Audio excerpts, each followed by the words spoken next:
Ողջույն սիրելի պանրագետներ, այսօր ձեզ ուզում եմ պատմել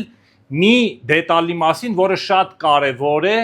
առաջատար պանրագործների մոտ։ Շվեյցարական պանիրներում չեն օգտագործվում ոչ մի տեսակի այլ նյութեր, պաշտպանիչ,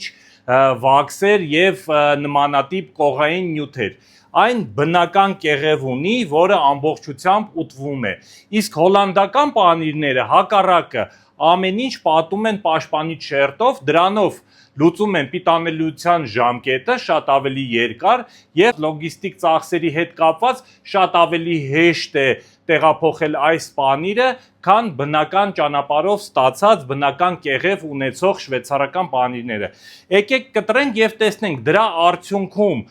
ներսը պանիրի ինչ որ տարբերություն զգացվում է, թե ոչ։ Սա հոլանդական բիմստերն է, որը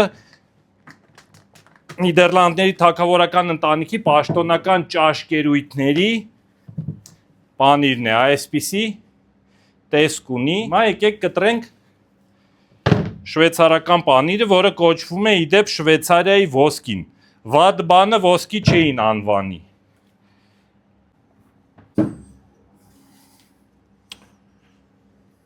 Ահա, տեսեք տարբեր երկիրների պանիրների տարբերությունը։ Համոզված եմ, որ այս պանիրը շատ ավելի համեղ է։